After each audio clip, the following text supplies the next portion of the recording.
Friends, welcome back to Shweta study classes. तो आज हम पढ़ने वाले हैं प्री हिस्टोरिक रॉक पेंटिंग। तो गाइस की पेंटिंग बहुत इंटरेस्टिंग है। ये जो चैप्टर है प्री हिस्टोरिक रॉक पेंटिंग, जो चैप्टर बहुत अच्छा है, बहुत इजी है। इसमें हिस्ट्री के बारे में बताया गया है कि पुराने टाइम पे लोग कैसे होते थे। तो बहुत अमेजिंग चैप्टर है। हम इसे बहुत इंटरेस्ट के साथ पढ़ेंगे, बहुत अच्छे से पढ़ेंगे, जिससे हमें ये चैप्टर और भी ज़्यादा ईजी लगे। तो गाइस स्टार्ट करने से पहले जिसने अभी तक लाइक सब्सक्राइब वीडियो को नहीं किया वो जल्दी से जाके कर दो।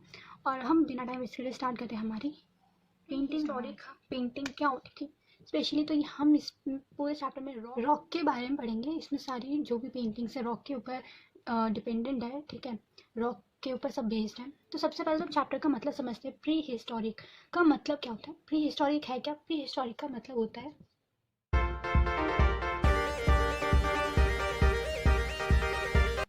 तो गाइज पुराने टाइम पे हिस्टोरिक पीरियड वो होता है जब कोई भी रिटन वर्ड्स नहीं होते थे, मतलब कोई भी रिटन डॉक्यूमेंट नहीं होता था, कोई भी लाइक बुक में नहीं पढ़ता था, कोई बुक्स नहीं होती थी, उसमें कुछ लिखा नहीं होता था, ठीक है, कोई लैंग्वेज नहीं होती थी, सब अपने मन से पढ़ते थे। जो उन्हें जो मतलब वहाँ पे उस टाइम कुछ पढ़ने के लिए भी नहीं होता। वो पुराना टाइम याद है ना, जब कोई कुछ नहीं करते थे, कोई पढ़ाई बढ़ाई नहीं होती थी, सब बस खाते थे पीते थे, अपना मजे से रहते थे, अपनी मजानी लाइफ जीते थे सब लोग। तो वो वाला टाइम की बात हो रही है यहाँ पे। हम प्री हिस्टोरिक पीरियड में उस टाइम की बात करें जब यहाँ पे पढ़ाई वढ़ाई ऐसी कोई चीज़ नहीं होती थी, सब कोई स्कूल वूल नहीं होता था, कोई स्कूल नहीं होता था, कुछ नहीं होता था, सब खाओ पियो और अपना मजे रहो, मस्त से रहो। तो वो वाली टाइम की बात है। तो तब वहाँ पे कोई भी रिटर्न वर्ड्स, कोई भी रिटर्न डॉक्यूमेंट्स नहीं होता, उसको हम बोलते प्री हिस्टोरिक पीरियड। तब लोग फिर बात कैसे करते थे जब कुछ लैंग्वेज नहीं होती थी, कोई रिटर्न वर्ड्स ही नहीं थे, कोई बुक ही नहीं थी जब, तो लोग बात कैसे करते थे? एक्शन से बात करते थे लोग। बात करते थे लोग कि अगर उन्हें कुछ भी चाहिए होगा तो लोग इशारों से बात करते थे। और प्री हिस्टोरिक पीरियड में जो भी आर्टिस्ट है उन्हें पेंटिंग्स कैसी करी हैं? स्टिक में करी हैं। स्टिक मतलब स्टिक में करी है। स्टिक मतलब ऐसे, ये पेंटिंग, ये ऐसे पेंटिंग जो देखते हैं हम उसे हम स्टिक पेंटिंग बोलते हैं। हम सब ऐसे पेंटिंग्स करते हैं, वो हमारी स्टिक पेंटिंग होती है। तब ऐसी पेंटिंग होती थी, ऐसे कुछ भी पेंटिंग नहीं होती थी। हम पूरा अच्छे से बाल बना रहे हैं या ड्रेस बना रहे हैं, ठीक है, ऐसी कोई भी पेंटिंग नहीं होती थी उस टाइम पर। लाइक पूरी इवन नॉर्मल पेंटिंग जो होती थी तो वो पेंटिंग होती थी। तो सिर्फ उस टाइम पे स्टिक पेंटिंग्स हुआ करती थी, आप देख सकते हो, सिर्फ ऐसी पेंटिंग्स हुआ करती थी। और उस टाइम पे लोगों को कुछ भी नहीं पता होता था। ऑब्वियसली जब वहाँ पे कोई लैंग्वेज, कोई बुक होती नहीं थी, तो अगर हम अभी उनके पास कोई न्यू टेक्नोलॉजी लेके चले जाए तो उनको नहीं पता होगा उसे कैसे यूज़ करना है, ठीक है। तो वो हम उस टाइम की बात कर रहे हैं जब आदिवासियों का टाइम था। जब क्या कहते हैं, जैसे उन्हें खाने के लिए भी, फूड्स के लिए भी वो कहाँ जाते थे? वो फूड के लिए भी किस पे डिपेंड होते थे? वो ट्रीज़ पे डिपेंड होते थे। ट्रीज़ फूड पे भी, फूड के लिए वो किसके डिपेंड होते थे? ट्रीज़ के लिए। पुराने टाइम में ट्रीज़ पे डिपेंड होते थे फूड के लिए। वो आग भी कैसे जलाते थे? तब मैच स्टिक ये सब कुछ नहीं होता था, मतलब कोई माचिस नहीं होती। तो वो स्टोन के थ्रू, छोटे छोटे पत्थर जो होते हैं उनके थ्रू जलाते थे, पता है ना। कभी पहले की स्टोन के थ्रू से भी आग जलती है, तो उस टाइम पे वो वाला मेथड यूज़ करते थे वो लोग। नेचुरल से आग जलाने की कोशिश करते थे। पानी वो कहाँ से लेते थे? वो रिवर से लेते थे जाके। पानी भी अगर उन्हें पीना है और अगर खाना है तो वो फिश होती थी, उनका शिकार करते थे, फिश को खाते थे पका के। तो वो उस टाइम की बात है जब ऐसा होता था। तो इस रॉक पेंटिंग में क्या दिखाया? और इस टाइम पे जो भी पेंटिंग्स ये सब कुछ पे बहुत ज़्यादा होते थे, वो उस टाइम पे उनकी नेचुरल जो कला होती थी वो लोग बहुत दिखाना पसंद करते थे। अपनी पेंटिंग्स उस टाइम पे बहुत चलती थी। तो पेंटिंग्स और ड्राइंग्स किस पे करते थे उस टाइम पे लोग? पत्थर पे, रॉक पे करते थे। तो जैसे देख रहे हो, अगर ये कोई रॉक है तो इस पर हम ऐसे पेंटिंग कर देंगे। तो ऐसे कुछ भी पेंटिंग है, कोई बिठा रखा है ऐसे करके, लाइक कोई भी ऐसी पेंटिंग्स बना रखी है। तो रॉक पे ऐसे कोई भी पेंटिंग बनाते थे उस टाइम पे, तो इसलिए बोला गया रॉक पेंटिंग्स। हम रॉक पे जो भी उस टाइम पे पेंटिंग्स हुआ करती थी, तो हमें रॉक के थ्रू पता चलेगी उस टाइम पे कैसी पेंटिंग्स होती थी, कैसे क्या करते थे, क्योंकि सारी पेंटिंग्स किस पे बनी है? रॉक पे पेंटिंग्स बनी है, ठीक है। तो उस टाइम पे रॉक पे पेंटिंग बना करती थी। तो ये तो अगर किसी को याद हो तो जो कार्टून था छोटा भीम, उसमें भी दिखाया गया एक एपिसोड में जिसमें आदिवासी भी है। तो अगर किसी को देखना है तो मुझे ज़रूर बताना कमेंट सेक्शन में कौन कौन देखते छोटा भीम, या देखता था, और या अभी भी देखता है कोई, जिसमें ये एपिसोड दिखाया गया है कि आदिवासी कैसे रहते थे, फ्रूट्स पे डिपेंड रहते थे वो लोग, फ्रूट्स को बहुत ज़्यादा खाते थे, ठीक है, क्योंकि और कुछ उन्हें पता नहीं था कैसी चीज़ करनी है। तो आदिवासी के टाइम पे ये चीज़ होती थी। तो हम पढ़ेंगे कि उस टाइम पे कैसी पेंटिंग्स वो लोग करते थे, ड्राइंग्स कैसे करते थे। तो अब हम पढ़ते हैं हमारी रॉक पेंटिंग्स के चैप्टर, आगे बढ़ते हैं। ये मैंने तुम्हें थोड़ा बेसिक सा बताया कि हमें इसमें पढ़ना क्या चाहते हैं, थोड़ा इंटरेस्ट लाने के लिए तुम लोगों का। तो चलो अब हम पढ़ते हैं आगे। तो जो भी अभी तक हमने पढ़ा, जो भी आदिवासियों का टाइम था, जो भी अभी तक वो लोग डिपेंड थे फ्रूट्स पे, वो कुछ भी टेक्नोलॉजी नहीं थी उस टाइम पे। वो कौन सी एज थी? उस एज को मतलब बोलते क्या थे? वो कौन सा टाइम था? वो टाइम था पैलियोलिथिक एज। ये बहुत इंपॉर्टेंट एज है, हिस्ट्री की फर्स्ट स्टेज थी ये, पैलियोलिथिक एज। तब जब रॉक्स पेंटिंग होती थी और केव्स पेंटिंग होती थी, और जो भी पीपल थे वो लोग केव्स में रहा करते थे, ठीक है। केव्स में रहा करते थे, उनके पास घर नहीं हुआ करते थे, लाइक उसमें रहते थे। तो वो वाला एज कौन सा है? पैलियोलिथिक एज है। नेक्स्ट मेसोलिथिक एज, ठीक है, ये सेकेंड स्टेज थी जब पैलियोलिथिक से थोड़ा ऊपर बढ़े और हमारा मेसोलिथिक एज आया, मतलब ये एज खत्म हो गया था हमारा।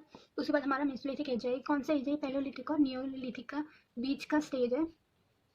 उस टाइम पे उस बीच में क्या हुआ करता था, मतलब पैलियोलिथिक और नियोलिथिक के टाइम के पहले, मतलब इस स्टेज के बीच में, मतलब इन दोनों की स्टेज के बीच में जो गैप है, उस स्टेज में क्या हुआ करता था, इन दोनों की स्टेज के बीच में क्या हुआ करता था, जो भी स्टोन्स है वो वाले स्टोन से टूल्स बनाने लगे थे लोग। या कोई भी मछली जैसे पकड़ते हैं तो उसके लिए एक भाला होता है ना, वो उस टाइम पे लंबे लंबे लाइक ऐसे कुछ होते थे शेप में, तो ऐसे भाला जो यूज़ करते थे वो लोग मछली पकड़ने के, तो वो स्टोन से बनाना शुरू हो गए थे सारे टूल्स। तो वो स्टोन से बनाने लगे थे उस टाइम पे, तो थोड़ी क्रिएटिविटी बढ़ी मेसोलिथिक एज में।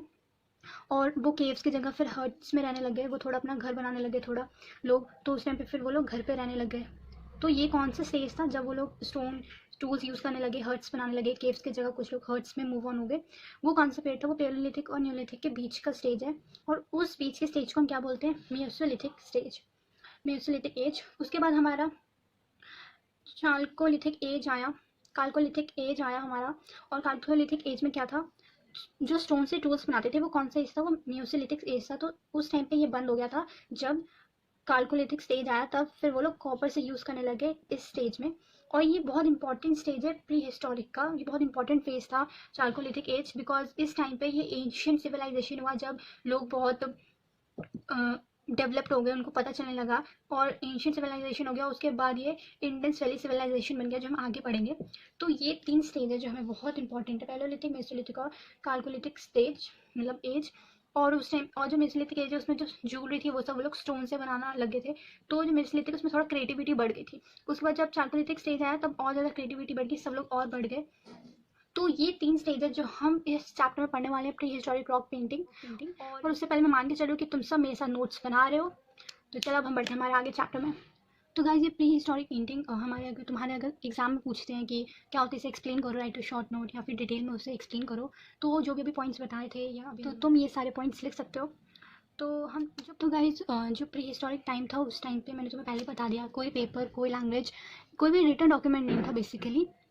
तो उस टाइम को हम बोलते हैं प्री हिस्टोरिक पीरियड, जब कोई भी लैंग्वेज नहीं होता था, जो लोग होते थे वो एक्शन से, इशारों से बात करते थे, तो उस टाइम को बोलते हैं प्री हिस्टोरिक पीरियड। तो तुम ये नोट में लिख सकते हो कि जब भी पूछे कि राइट अ शॉर्ट नोट या एक्सप्लेन इन डिटेल की प्री हिस्टोरिक रॉक पेंटिंग क्या थी इस चैप्टर के बारे में, तो ये तुम लिख सकते हो सारे पॉइंट्स। उसके बाद वो लोग अपनी बेसिक नीड्स के लिए भी उस टाइम पे, आदिवासी टाइम पे या प्री हिस्टोरिक टाइम पे, वो लोग किस पे? नेचर पे डिपेंड रहते थे, फूड, वाटर, शेल्टर, क्लोथिंग, सब पे नेचर पे डिपेंड होते थे। वो नेचर से फ्रूट्स लेते थे, पानी भी वो रिवर से पीते थे, तो इन सब चीज़ों पे डिपेंड रहते थे। उसके बाद जो स्कॉलर्स थे उन्होंने जब डिस्कवर किया, जब एक्सकवेशंस हुई, तब हमें पता चला जो भी एनिमल्स जो पुराने टाइम पे वो ओल्ड टूल्स यूज़ करते थे, या जो भी केव्स वॉल्स थे, ये सब कुछ तब उन्होंने हाईलाइट करा पीपल कैसे रहते थे प्री हिस्टोरिक टाइम्स में। तो ये दिखाया गया। गाइज, मेरी एक ट्रिप भी हुई थी जब मैं छोटी थी, स्कूल टाइम पे जब मैं थी, तब हमें दिखाई गई थी म्यूजियम में उनके छोटे छोटे जो भी उनके टूल्स थे वो यूज़ करते, बहुत अच्छे टूल्स थे, उस टाइम पे बहुत क्रिएटिव लोग थे, तो हमने वो देखे थे। आज भी उनके म्यूजियम में वो चीज़ें रखी हुई हैं जो वो उस टाइम पे टूल्स यूज़ करते थे। और इसमें आगे बढ़ते हैं। तो जो प्री हिस्टोरिक पीरियड था वो अर्लियर टाइम पे वो डेवलपमेंट है एक ह्यूमन बीइंग की, तो इसलिए इसे ओल्ड स्टोन एज या फिर पैलियोलिथिक एज भी बोला जाता है, जो मैंने तुम्हें पहले बता दिया। इसे पैलियोलिथिक एज और ओल्ड स्टोन एज भी बोला जाता है। तो ये प्री हिस्टोरिक पेंटिंग है। आज के लिए इतना ही, अब हम पढ़ेंगे नेक्स्ट वीडियो में इसके आगे। तो जिसको अच्छी लगे वीडियो प्लीज़ लाइक, सब्सक्राइब और शेयर, और अपने फ्रेंड्स के साथ ज़रूर शेयर करना गाइज। और कमेंट सेक्शन में ज़रूर बताना आपको वीडियो कैसी लगी। अगर ये हेल्पफुल रही है तो प्लीज़ गाइस लाइक, सब्सक्राइब और शेयर। अब मिलती हूँ नेक्स्ट वीडियो में, तब तक के लिए बाय बाय।